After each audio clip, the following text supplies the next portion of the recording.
2024ला महायुतीचं तर 2029ला फक्त भाजपचं सरकार येणार असं मोठं विधान केंद्रीय गृहमंत्री अमित शहा यांनी केलंय।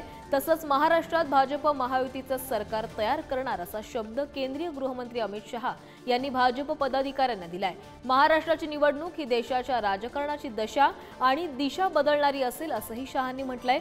दरम्यान निराशेला गाडून कामाला लागा असे आदेश देखील अमित शहांनी पदाधिकाऱ्यांना दिले। तर अमित शहांनी काय प्लॅन ठरवलेला आहे बघूया। 2024ला महायुतीचं तर 2029ला फक्त भाजपचं सरकार येणार। महाराष्ट्रात भाजप महायुतीचं सरकार बनवणार असं देखील शहांनी म्हटलंय। महाराष्ट्राची निवडणूक ही देशाच्या राजकारणाची दिशा आणि दशा बदलणारी असेल। 30% मिळालेला विद्यार्थी मूर्खासारखा मिठाई वाटतो, राहुल गांधींना त्यांनी टोलाही लगावलाय। निराशेला गाडून आता कामाला लागा असे आदेश देखील अमित शहांनी पदाधिकाऱ्यांना दिले।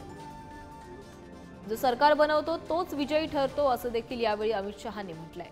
नाराजांची नाराजी दूर करा अशा सूचना देखील अमित शहांनी दिल्यात। तर या संदर्भात अधिक माहिती देत आहेत आमचे प्रतिनिधी पंकज दळवी। पंकज, अमित शहांनी खरं तर हे मोठं विधान केलेलं आहे।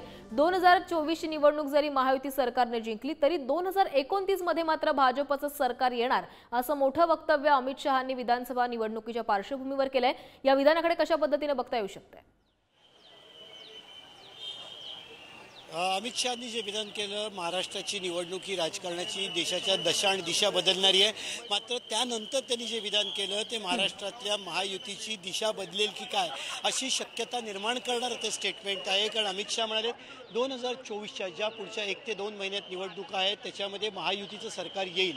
मात्र 2029ला फक्त आणि फक्त भाजपाचं कमळाचं सरकार असेल, कमळ निवडून येणार।